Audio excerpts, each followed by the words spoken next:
जाने कैसे कल ही की बात है जब मेरे दोस्त रोहन का देर रात मेरे पास फ़ोन आया था। बेचारा ठीक ढंग से मुझसे अपनी बात भी नहीं कर पा रहा था। उसकी पत्नी सुलोचना उसे और उसके बच्चों को छोड़कर अपने आशिक के साथ नया जीवन बिताने घर से भाग गई थी। ये बात से उसे इतनी शर्मिंदगी का एहसास हो रहा था कि वो अपनी मदद के लिए अपने किसी रिश्तेदार से भी न कर सका। 3 साल का बेटा और 3 साल की छोटी बेटी को छोड़कर न जाने कैसे उसकी पत्नी चली गई। लोग तो रोहन को ही दोष देते कि वो अपनी पत्नी को खुश न रख सका। रितेश, यार बच्चे अपनी माँ के बगैर खाना भी नहीं खा रहे हैं। उसने रोते हुए मुझसे बस इतना ही कहा था। इसके आगे उसे कुछ कहने की ज़रूरत ही नहीं थी। मैं समझ गया था कि बच्चों को इस समय एक माँ की ज़रूरत है, वो उन्हें प्यार दे सके। रोहन मेरी क्रॉस ड्रेसिंग के बारे में जानता था, शायद इसीलिए उसने मुझे फ़ोन किया था। मैंने भी तुरंत ही उस समय रात को एक सिंपल सी साड़ी पहनकर बच्चों के पास जाना उचित समझा। रास्ते में मैंने उन सभी के खाने के लिए कुछ खरीद लिया था। घर में सभी उदास थे और भूखे भी। एक नई आंटी के घर में देख बच्चों ने मुझे गले लगा लिया। उस समय मैंने अपने भविष्य की न सोचकर बस उस समय बच्चों को खाना खिलाने पर ध्यान दिया। 1-2 दिन बच्चों का ध्यान रखने के बाद मुझे भी लगा कि उन्हें मेरी ज़रूरत है।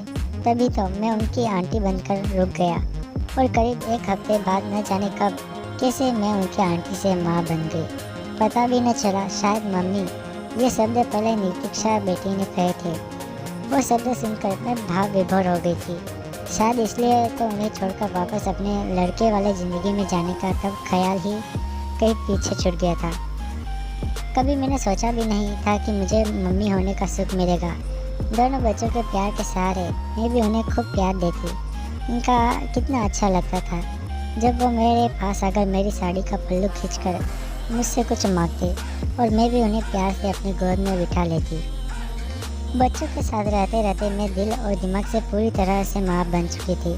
मुझे उनकी हर छोटी छोटी बातों का ध्यान रखना अच्छा लगता था। मैं रितेश एक लड़का हूँ, ये बात तो जैसे एक सपने की तरह हो गई थी। मेरे मन में शायद वात्सल्य की भावना इतनी भर चुकी थी कि मेरा शरीर भी धीरे धीरे बदलने लगा था और मेरे दुबले पतले शरीर पर प्यार उभर रहा था।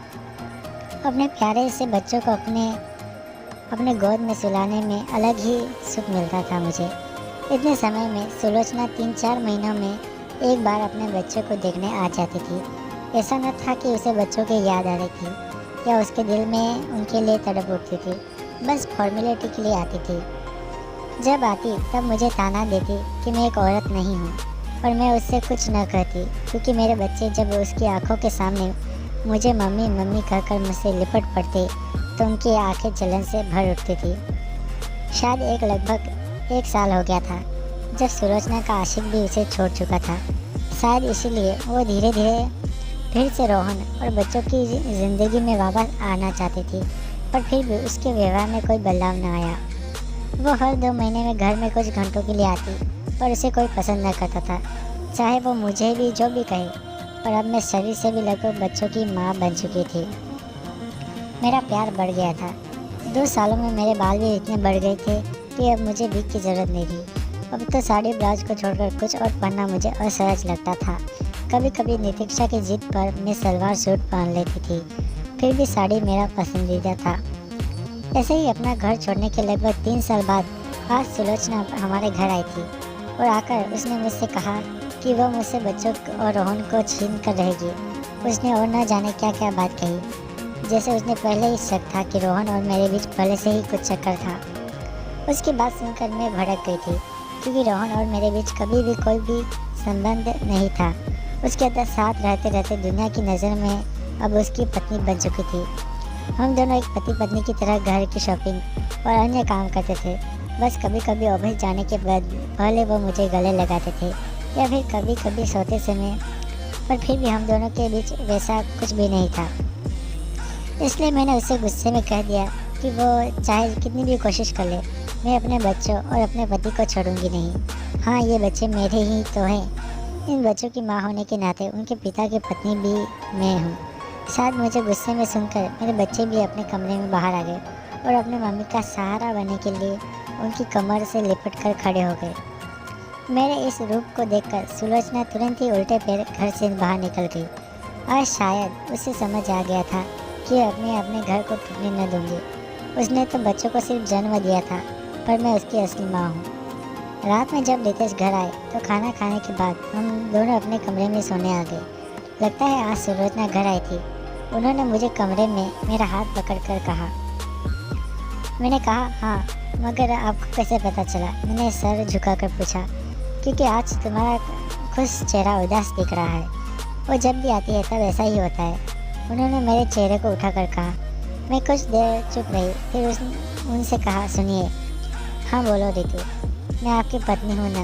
मैंने पूछा। तब वो मुस्कुरा कर बोले, हाँ रितु, तुम मेरी पत्नी से भी बढ़कर हो। उनकी बात सुन मैं भावुक हो उनसे गले लग गई। उनसे बोली, आज मैं आपको पूर्ण रूप से पत्नी बनकर आपका तन मन आपको सौंपना चाहती हूँ। शायद वो मन ही मन मुस्कुरा रहे थे। शायद उन्हें इस दिन का बेसब्री से इंतजार था और उन्होंने अपने हाथ से मेरी पीठ पर मेरे ब्लाउज को सहलाना शुरू कर दिया और फिर मेरे चेहरे को प्यार से उठाकर उन्होंने मेरे होठों को चूम लिया। शायद सुलोचना की इस बात ने मुझे एक पत्नी के रूप में अपने अधिकार का ध्यान दिला दिया। आज मैं उनके साथ अपना सर्वस्व उन्हें सौंपने जा रही हूँ। मन की सारी शंकाएं दूर हो गई थी। हाँ, मैं एक माँ हूँ, एक पत्नी हूँ। मैं मिसेस रितु रोहन श्रीवास्तव हूँ। निवेदन है, अगर आपको कहानी अच्छी लगी हो तो कमेंट ज़रूर करें और वीडियो को लाइक कर दीजिएगा। और अगर आप में से कोई मेरे चैनल पर नया हो तो चैनल को सब्सक्राइब जरूर कीजिएगा। Thank you very much.